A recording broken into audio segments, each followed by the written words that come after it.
المدربين بصراحة يمكن نرجع لكلمة البداية أن اليوم الفريقين عندهم من الأمور الفنية وعندهم من المستوى الفني. المباراة الودية الحبية للبقاء في الفورمة العالية. إذا تنطلق المباراة ما بين الوصل والاتحاد بزيه الاحتياطي باللون الأبيض على يسار الشاشة، بينما الوصل على يمينها. راح نستعرض تشكيلة الفريقين بكل تأكيد، حتى لو كانت ودية لكن ستكون مليئة بالإثارة والمتعة بحكم الأسماء القوية اللي نشوفها في التشكيلة. هنا كرة ومحاولة وصلاوية، لكن سهلة في يد حارس المرمى الدوري شانكلاي. الآن محاولات جيلبرتو عموري، الوصل يحاول في وقت مبكر، لعبة بينية جميلة لكن أيضا تبعد من دي. محاولة في الجهة اليسرى لكن أيضا تدخل دفاع الاتحاد وبالتحديد من اللاعب مهند الشنقيطي. سلو قروهي الاتحاد اللي الموسم يا سلام فوتها بشكل ممتاز. الطيرة هذه في الجهة اليمنى، المحاولة الآن فيها السقوط، ما فيها شيء بالنسبة لحكم اللقاء. لا زال القتال على الكرة في الجهة اليمنى لكن عبد العزيز البيشي يحاول. كورنادو عادت مرة ثانية، نقلات رومارينيو ممكن تكون في الجهة اليسرى، بالفعل أصبحت هنا في الجهة اليسرى. ممكن هذه خطرة للاتحاد، لا زالت المحاولة. أول أهداف اللقاء للاتحاد السعودي في أول محاولة، في أول تهديد خطير على مرمى الوصل. ينجح الاتحاد في تسجيل الهدف الأول بعد عدة محاولات، عدة تسديدات، لكن في الأخير ذهبت إلى الشباك وبالتالي يسجل الاتحاد أول أهداف اللقاء. شوفها في الإعادة، هنا المحاولة، التسديدة، حارس المرمى، بعد ذلك في القائم الأيسر، ومن ثم عادت إلى أحمد بامسعود. ومن اللي تابعها خلنا نشوفها، هل كانت من رومارينيو أم لا؟ كانت من هارون كمارا. هارون كمارا هو اللي تابعها في المحاولة الأخيرة وسجل أول أهداف اللقاء، لكن ينجح في التسجيل، ينجح في الوصول إلى مرمى الحارس سهيل عبد الله. عادت مرة ثانية للاتحاد الآن في الجهة اليسرى، هيلدر كوستا مع الكرة البرتغالية يلعبها، ممكن الانفراد، خطرة هذه لكن إلى خارج أرضية. هجمة الآن اتحادية أخرى، هناك بعض الثغرات بالنسبة للوصل في الجهة اليمنى. الآن عبد العزيز البيشي، تسديدة حلوة كانت عملية التسديدة لكن أيضا عالية وبالتالي إلى خارج أرضية الملعب. الهدف الثاني، كل لاعبي الوصل متراجعين، ملعوبة هذه وتسديدة، لا زالت الهجمة خطرة حلوة ولكن إلى ضربة ركنية. التسديدة كانت في الزاوية الضيقة لكن أيضا أبعدها سهيل ببراعة. حلوة كانت التسديدة من محمد الصيعري، شوف حاول أنه يخدع فيها سهيل، هل أبعدها سهيل ولا كانت في القائم الأيمن؟ راح نشوفها في الإعادة، يبدو لي أنه هو اللي أبعدها. بعد ذلك رئيسي في حصول الشارجة على بطولة الدوري، لكن هنا الآن الكرة وصلاوية خطيرة، تبدو لي ممكن هذه تسديدة، ولكن تسديدة راحيلي اللي أبعدها إلى رمي التماس، نفذت بشكل سريع. عموري الآن يلعبها، شانكلاي ممكن التسديد، تسديدة حلوة كانت التسديدة لكن ما كان عدد بشكل غريب من دفاع الوصل، لكن لم تجد أي لاعب من لاعبي الاتحاد. بالتالي هنا الوصل في محاولة، ممكن الانفراد، جيلبرتو يأخذها لنفسه، لا زالت الهجمة والمحاولة، تأخر فيها وبالتالي مقطوعة، وبعد ذلك فيها خطأ. ظهير أيسر الوصل وبالتالي رمية التماس، الاتحاد يبحث عن الهدف الثاني. حلوة هذه الفكرة، رمية التماس الآن، خطرة المحاولة، لا زالت الهجمة. الصيعري الآن فوت في فرصة خطيرة للاتحاد لكن أيضا اصطدت وبالتالي تحولت إلى ضربة ركنية. ضربة ركنية لمصلحة الاتحاد. شوفها في الإعادة، تسديدة أولا كانت من جانب هيلدر كوستا، بعد ذلك محمد الآن حاول فيها بوفتيني، سالم العزيزي في أقصى الجهة اليسرى إلى شانكلاي، خطرة لكن تسديدة ضعيفة وبالتالي ضاعت. شانكلاي ممكن يلعبها إلى حسن إبراهيم، ممكن التسديدة ضعيفة وبالتالي إلى خارج أرضية الملعب، حاول أن يتابعها ثانية. شانكلاي تسديدة لكنها اصطدت في الدفاع. اصطدت في الدفاع كورنادو، يا سلام بالمهارة عدى الهجمة المرتدة الآن. كورنادو يلعبها في أقصى الجهة اليسرى هنا إلى هيلدر كوستا. الاتحاد ممكن يسجل الثاني. المحاولة لا زالت مستمرة. بامسعود عرضية كان ممكن يباغت فيها حارس المرمى، لكن أيضا صاحي سهيل عبد الله، وبالتالي يتصدى لهذه الكرة عرضية.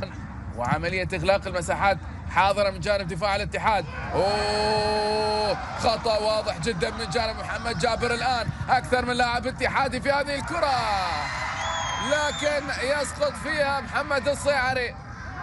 خطأ غريب كان من جانب محمد جابر، لم يحسن استغلال هذا الخطأ رومارينيو. تمريرة يعني كان ممكن يمررها أمام محمد الصيعري، لكن مررها من خلفه، وبالتالي ما قدر أنه يمكن عرضية حاضرة. عموري فوتها، وبالتالي مقطوعة أصبحت مرتدة لفريق الاتحاد. رومارينيو الآن في الجهة اليمنى هنا إلى مهند الشنقيطي. ممكن العرضية إلى خارج أرضية الملعب وإلى صافرة حكم اللقاء اللي أول انتهى لمصلحة الاتحاد بهدف مقابل لا شيء. والآن ينطلق شوطها الثاني اللي بكل تأكيد بعد ذلك تصل إلى محمد الصيعري. ممكن هذه لا زالت الكرة معه، يعيدها هنا في المنتصف إلى البديل عبد الكريم. كورنادو ممكن هذه تسديدة، لكنها بعيدة من محمد الصيعري، وبالتالي لعبها بشكل عالي مرة ثانية للاتحاد. يا سلام بالكعب، نقلاتها تأخذ، وبعد ذلك إلى ضربة ركنية، خاصة مع وجود أسماء قوية. هنا الكرة الآن خطرة للوصل، لكن جيلبرتو أوليفيرا أضاعها بشكل غريب، ودفاع أيضا ممتاز، وبالتالي إلى خارج أرضية الملعب. عادت مرة ثانية أو إلى الدفاع الاتحادي. الوصل الآن ممكن هذه في الجهة اليسرى. شنكلاي خطرة للوصل الآن، عرضية لا وجود لأي لاعب. جيلبرتو أوليفيرا خارج المنطقة. عموري بعيد، الوحيد اللي كان متواجد في المنطقة سالم العزيزي، ولكن متقدم بشكل كبير، وبالتالي ضاعت الكرة الأخرى. هذه لو كان فيها أي لاعب وصلاوي ينتظرها كان ممكن يأتي هدف التعادل، كان ممكن تكون الأمور 1-1. لكن الآن مرة ثانية لفريق الاتحاد.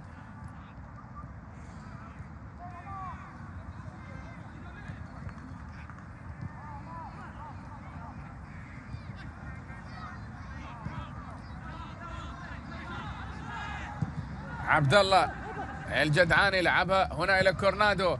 أحمد ومسعود مرة ثانية. إيغور كورنادو إلى هيلدر كوستا للاتحاد. الآن ممكن هذه لا زالت مع البرتغالي، يلعبها في الجهة اليسرى. أحمد ومسعود. أحمد يعيدها مرة ثانية إلى كوستا. هنا في المنتصف عبد الكريم حولها في أقصى الجهة اليمنى إلى العليان.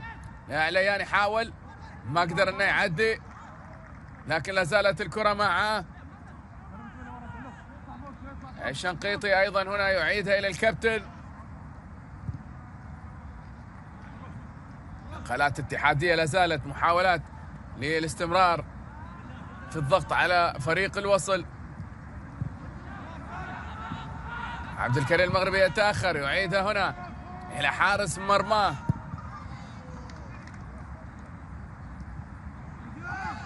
حذاري من الأخطاء بالنسبة لفريق الاتحاد، أي خطأ ممكن يستغل الوصل. حارس المرمى أيضا يبعدها. حلوة الآن بالنسبة لكورنادو، عملية التقدم، لكن أيضا تدخل ممتاز من جانب عبد الكريم المغربي. الاتحاد أيضا يبدو لي أن أجرى تبديل في مركز حراسة المرمى. مارسيلو جروهي غير متواجد.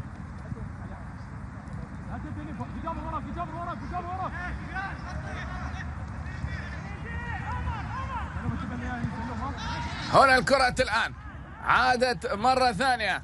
عبد الله الجدعاني هو اللي يتواجد في مركز حراسة المرمى. يا سلام البينية، لكن تصل إلى الجدعاني الحارس البديل مع بداية الشوط.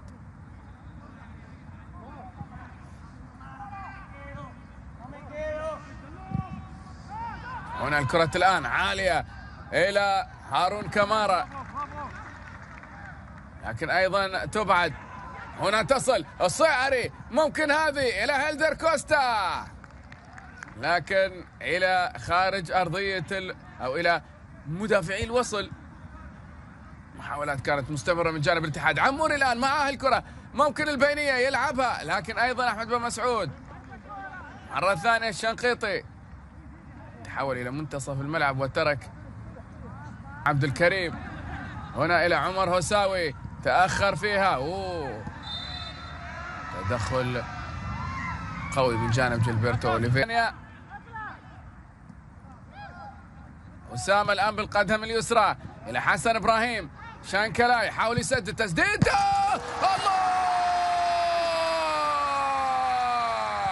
يا سلام على تسديدة شانكلا، تسديدة صاروخية ما شاف حارس المرمى عبد الله الجدعاني، وبالتالي هدف التعادل للوصل. حلوة كانت التسديدة من شانكلاي، تسديدة سريعة وقوية. شوفها في الإعادة، نقلات للوصل بعد ذلك. يا سلام يا شانكلاي، حطها في زاوية مستحيلة، سجل هدف التعادل للإمبراطور الوصلاوي. 1-1. أصبحت الأمور قوية جدا هناك في الجهة اليمنى.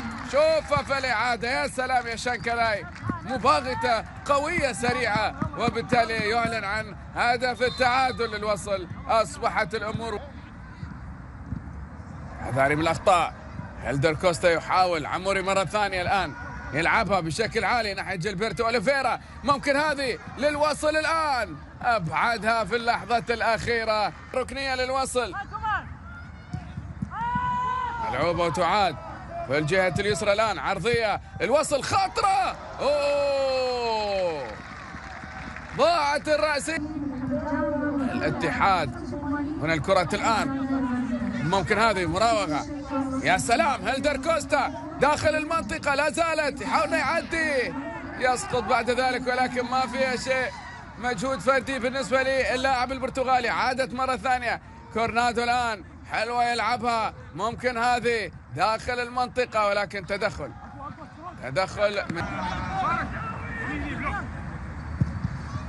ضربة ركنية عالية بتعدي ودربكة. عمر هساوي الآن داخل المنطقة، ممكن هذه عرضية، لكن لعبها بشكل ضعيف.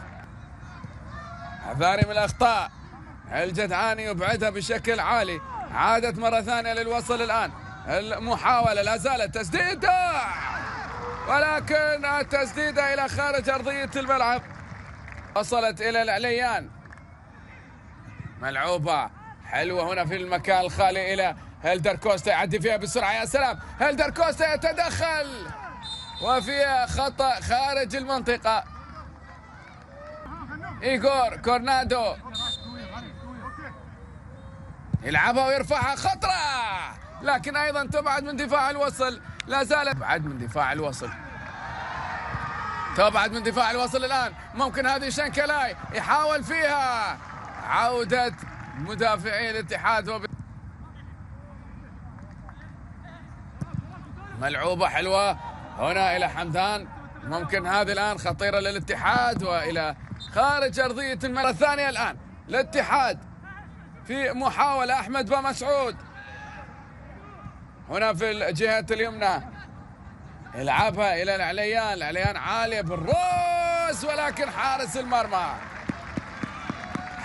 المرمى سيل عبد الله يبعدها. رأسية جميلة كانت حاضرة. هو هارون كمارا صاحب هدف الاتحاد الوحيد، هو اللي حاول فيها. شوف الرأسية قوية وبعيدة، كانت من على مشارف منطقة الجزاء، لكن إلى خارج، أو بالفعل إلى خارج أرضية الملعب، لكن ضربة ركنية. بعد الكرة من جانب سهيل، هل ستسدد بشكل مباشر؟ المحاولة الوصلاوية، ملعوبة عالية، أبعدها الجدعاني، أبعدها قبل أن تصل لدور هجومي لمركز الجناح الأيسر. قرار غريب لربما من جانب، من الكرة الآن من جانب نونو سانتو، لكن ممكن الآن مرة ثانية كورنادو يلعبها. هذه أول تسديدة أول محاولة وأول تسديدة من كورنادو طوال المباراة. متى أتت التسديدة؟ في الدقيقة الأخيرة. في الدقيقة الأخيرة لديه مهارة عالية في التسديد.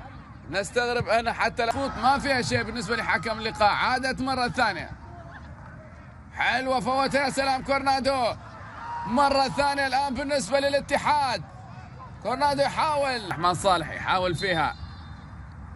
وفي هذه اللحظات مشاهدينا متابعينا نهاية هذا اللقاء الودي ما بين الوصل والاتحاد السعودي بالتعادل.